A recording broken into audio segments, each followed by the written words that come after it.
those would be some examples. All right, your books, page 35.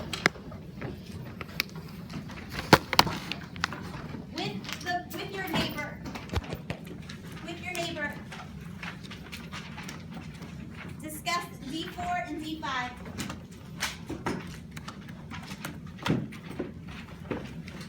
D4 and D5. Go. You got 3 minutes at the most.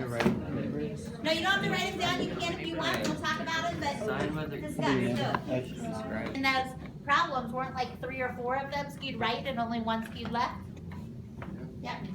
So much easier to find skewed right things than skewed left. All right. Last distribution is bimodal.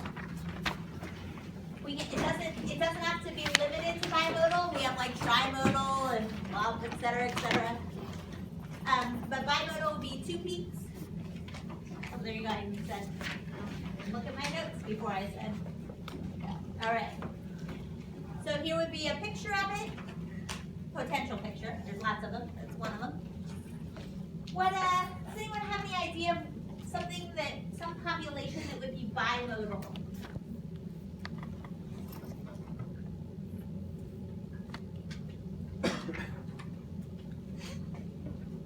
How about, I'll give you an example and see if you can come up with another one.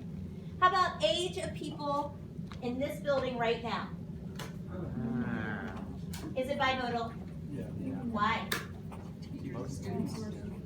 The teachers might be older, and the older modal. So a lot of times bimodal happens when you have you have one population. The population is everybody in this building right now. But really there's you can split them pretty nicely into 2 things, right? You guys have your own little distribution, and the old teachers mess up our distribution. I mean, I would probably look more like, probably be more in your distribution than the old people's. But what would be another example? So there's one. Who can give me another one? Max. Maybe people living in a nursing home?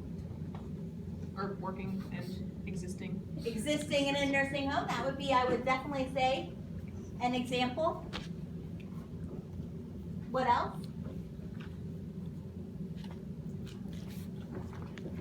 How about height of people at the LES building? What do you think about that? Is that bimodal? So, go to page 43 in your textbook.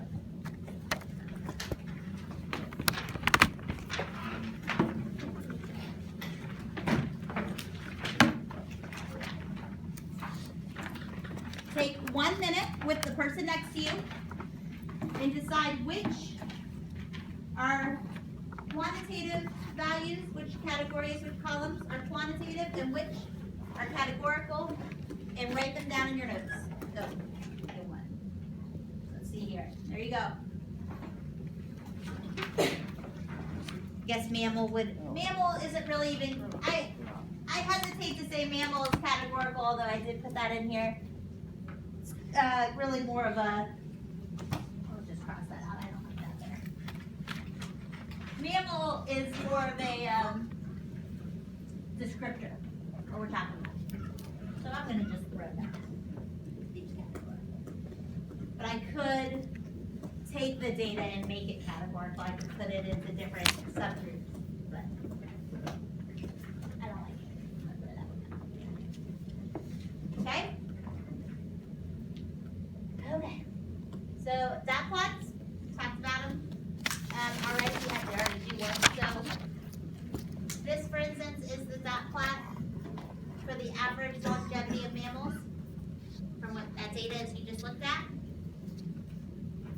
It is best when you have a small number of values to plot because, of course, if you have a lot to plot, you're not going to want to do it. You're not going to put a bunch of dots in. If you want to see individual values, it's a good time to do a dot plot. If you want to see the shape of the distribution, and if you have a small number of groups to compare. So if you're going to do multiple dot plots, you want not a lot of them to compare. But the shape is shown pretty nicely. What sort of shape is that? Skewed right.